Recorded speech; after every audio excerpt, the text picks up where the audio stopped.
Good morning, good afternoon, or good evening, depending upon where you live around the world. Here's a super quick one. It is an introduction and an appetizer to this whole set of drawings, and it is a step-by-step drawing tutorial, not this one, but the introduction to it, to drawing this particular dome and this surprise dome. It's a bonus. It's just really a lower frequency dome than this one. There are other videos about the higher frequency dome. I'll cover them, all three of them, and how to adjust them for your requirements, and, well, a couple of cheats. There is no magic in drawing this style of dome because it's not based upon a specific geometric shape.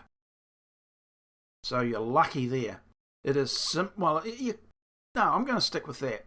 It is, however, using a particular shape called a square divided in half or into four. If you want to call that a geometric shape, fine, but you know what I'm meaning when you have to have a geometric shape as the kernel for the generation of the actual dome itself. Now, Paul Robinson is the master at that, as far as I'm concerned. Go look at his videos, but to my knowledge there's not much in the way of this one. Could be wrong there. I've seen a lot of his videos, not everything. Go buy his book. He is a fantastic resource. I'm a resource for this video, for this type of dome, because it was my creation. I cobbled together from many sources, many photos, and I've just learnt that this is the way that I've wanted to do it, and it's dead simple. It's got to be if I've had a finger in creating it, which I have. So I'm going to show in the video, step by step, how you get these parts of the model and why you need them, and the benefits of having them. This is just the base. Starts out as a 3 meter square, yeah,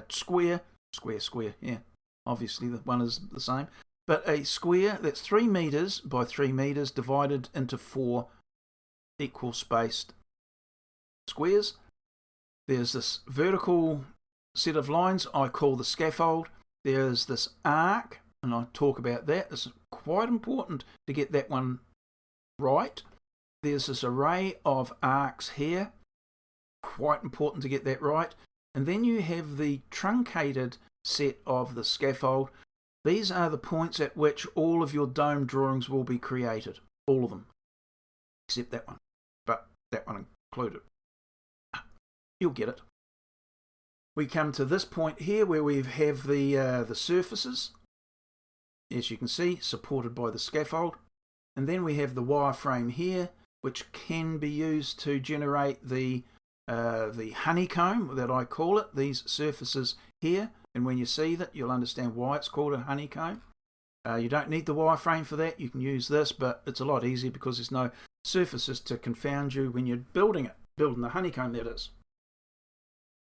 So that all of that will generate this dome, and this one here also, and it's just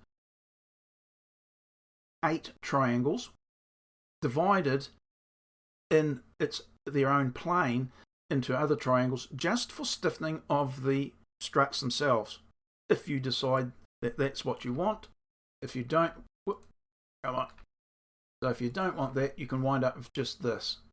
Very, very simple. And as I say, it's only 8 triangles. How strong? Well, I don't know, because if you don't have supporting members down there, it's a big dome and it might be a bit floppy. Might be, might not be. Who cares?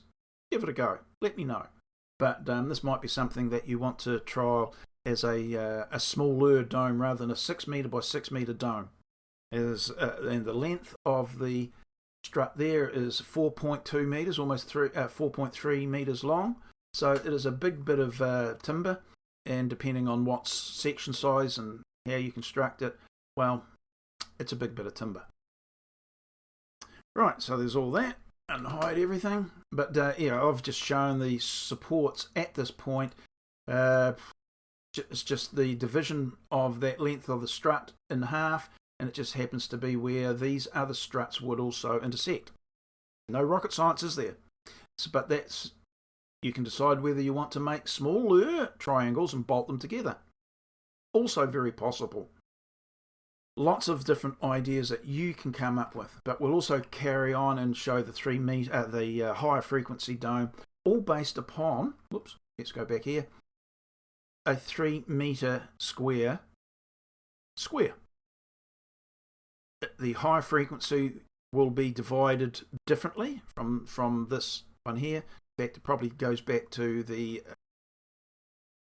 9 squares that would make it up rather than the 4 that are here. So everything else stays the same. So yay, you don't have to start from scratch for each of the models, sort of thing, or the knowledge or the drawing approach. So there's all of that. We'll talk about the hubs, and I've got 3 hub designs, and I'm not going to quite say they all have equal standing, but there is one that stands out to me as being the easiest to build. It's not something I had in mind 6 months ago, but maybe a bit longer, but it is now probably at the top of the list of 3. We'll see. And we'll talk why I think they're good or bad, both from a design idea, not an engineering perspective though. I go to great extent to keep on repeating, I am describing a dome, not prescribing it. There's a huge difference. And it's outside my field, and there's obvious reasons for that, but it's outside my field, and I'm just saying, this is what I'm doing. You go find out whether it's even wise or safe in your jurisdiction. So yeah, as soon as you alter something, it's outside anything that I could control anyway. So I'm only describing the sizes of the timber I'm thinking about. Some of it's just trial run. I'm a builder, not an engineer. And I'll look at something and I'll pick it up my hand and I'll bend it across my knee and I'll go, ooh, that's really strong. And the engineer would slap me in the face, rightly so, and say, mate, you do not know what loads that is going to come under when you use it in the manner you've suggested. And I'll be going, yeah, never thought of that. And that's what builders are good at building. Engineers are good at seeing whether the ideas of the architect can actually be put into reality. Anyway, we hobby horse, bit of a soapbox, but I don't want you getting hurt one way or the other, or any hurting anyone else. So there you go. And you also know, if you've watched any of the other videos, I'm a bit paranoid about some of the joints, and there's good reason for it. I've seen evidence of dome failures. Yes, they're strong. No, they're not bulletproof. They will and do fail. So bear that in mind. So that's why it's descriptive, not prescriptive. Rightio. Well, that's it. Relatively short for me. What else can I add? Nothing. This is just the introduction to the next set of videos. Everything that I produce now will be made and loaded to the channel in short order. They are now no longer historical videos that I'd made a number of years ago. They are now current. At least current as much as within the... I could load them within minutes of making them, hours, days, or at most a week. Therefore, a comment or a question, don't feel hesitant, like and subscribe. There will be benefits down the line for that to have been, if you have done that. We'll see how it goes. I've had to change the focus of the Sketchy Builder channel out of preference and necessity. So there's all that. So yeah, like and subscribe, say g'day to me, let me know what you're doing. If I can, not all questions will be answered. I don't always look at things as judiciously as perhaps I should. Accept that with a grain of salt and we'll move forward. But if you ask a second time, just keep asking, and I will probably see it and I go, oh, didn't answer the previous one. Sorry about that. Here's the answer, or at least a reply. So we'll see how we go. Rightio, that's it. I'm going to wander off, watch a movie, and might make another video. Yeah, I'm good at that, at least. Rightio, I'll see you in the next video. Bye now.